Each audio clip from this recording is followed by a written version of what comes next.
The people of Nyos went to bed like they always did. Fires dimmed. Children laid down beside their parents. The cattle herders secured their animals for the night. Wind moved gently through the trees, and the stars shimmered above the hills like scattered embers. There were no signs of danger, no sound in the darkness, no smell, no warning. By morning, the village was silent. Over 1,700 people were dead. They hadn't been shot. They hadn't drowned. No buildings had collapsed. There had been no explosions. Just a sudden, invisible force that swept through the valley in the middle of the night and stole the breath from every man, woman, and child in its path. Not one person in Nyos heard it coming. Because what killed them wasn't something they could see. It was the air itself. Lake Nyos is not a large lake. It lies in the remote northwest of Cameroon, near the border with Nigeria, in the crater of an ancient volcano that hadn't erupted in recorded memory. The water is deep, dark, and surrounded by lush green hills.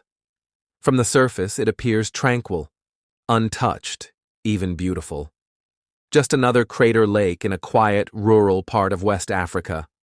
But what the people living around Lake Nyos didn't know, what no one knew, was that the lake wasn't dead. Beneath its calm surface, it was quietly collecting a secret. Over decades, perhaps centuries, carbon dioxide had been bubbling up from volcanic vents below the lakebed, dissolving into the cold, deep layers of water. Trapped by the weight of the water above and the lack of mixing currents, the gas just stayed there, building, pressurizing, waiting. What happened on the night of August 21st, 1986, is still not entirely understood. Maybe a landslide fell into the lake. Maybe a pocket of gas suddenly surged upward. Maybe heavy rain or cool temperatures triggered it. Whatever the cause, something disturbed the balance, and the lake erupted. But it didn't erupt with fire. There was no lava, no ash, no booming explosion to wake the hills. Instead, it exhaled. From the depths of the lake came a massive column of carbon dioxide, so much and so fast that the lake frothed and turned white. A 300-foot-tall geyser of water and gas shot into the air. A white mist rolled across the surface. Trees near the shore bent and snapped from the force. And then, like a living creature exhaling its last breath, the lake released a dense cloud of CO2 into the valley.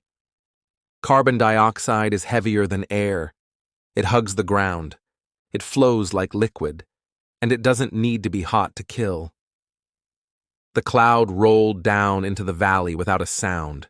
It hugged the terrain, invisible and cold. It displaced the breathable air with something that could not sustain life.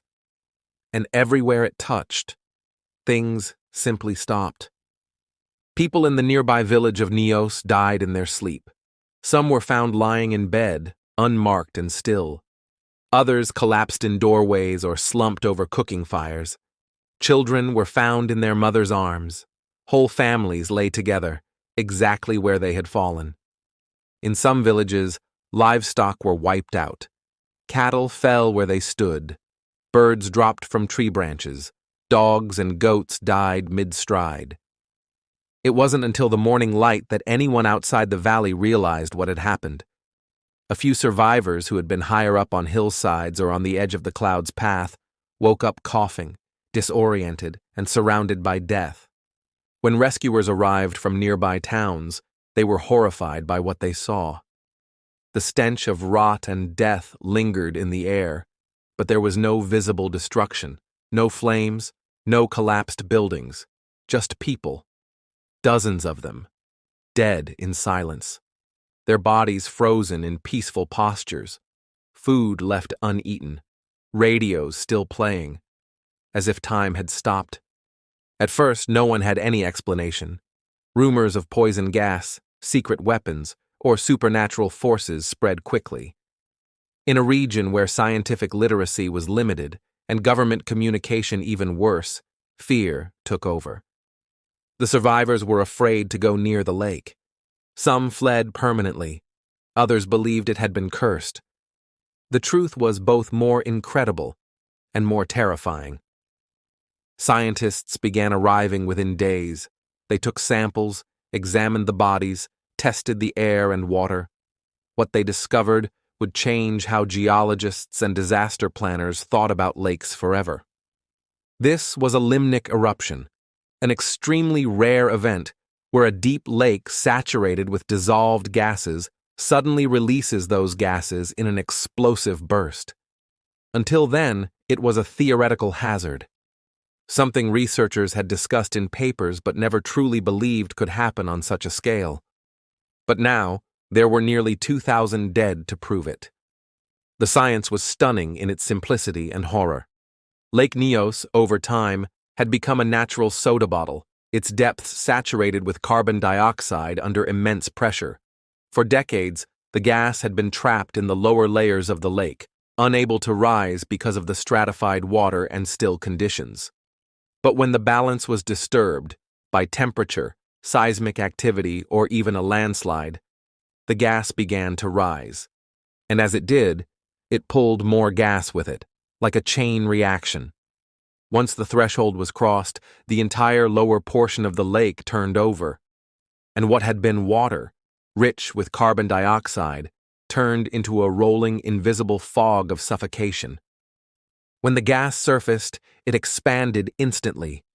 Hundreds of thousands of tons of CO2 poured into the surrounding valleys. The cloud moved fast. Within minutes, it had reached villages up to 25 kilometers away. There was no defense against it. You couldn't smell it. You couldn't outrun it. And once it filled your lungs, your body simply shut down.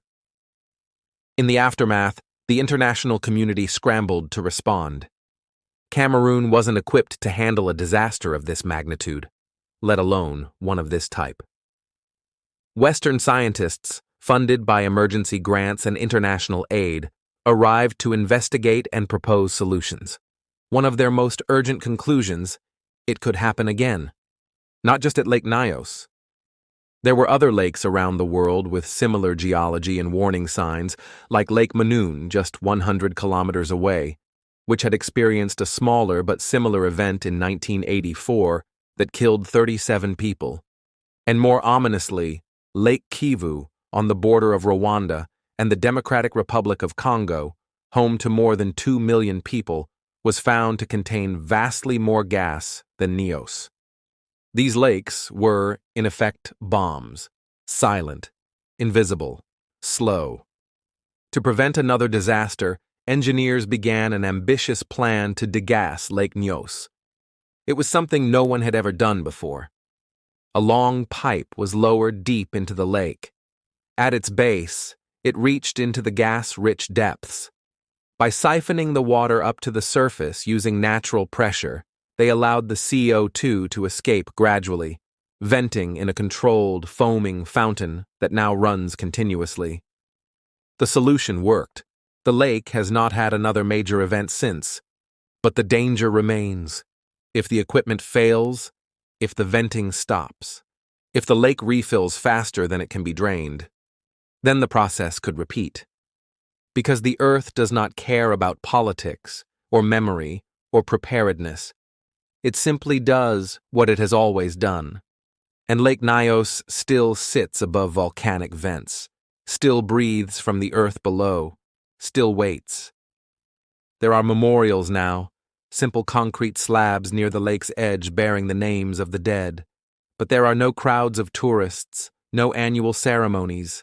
Most of the world has forgotten what happened here. Yet in Cameroon, in the scattered hills and valleys near the crater, the memory lingers. The survivors still tell stories of waking up with lungs burning, of searching through homes for loved ones who were no longer breathing, of entire villages gone, erased, not by war or plague or fire, but by something they never saw, something they never even knew could exist. The most terrifying part of the Lake Nyos disaster wasn't just the death toll. It was how easily it happened, how utterly natural it was, how the very systems of Earth, The air, the water, the rock below, conspired in silence to kill. There was no villain, no explosion, no fire, just air, heavy with something that did not belong in it, and people who never woke up. Thank you for watching Road to Ruins. Subscribe for more true stories where systems fail and people pay the price.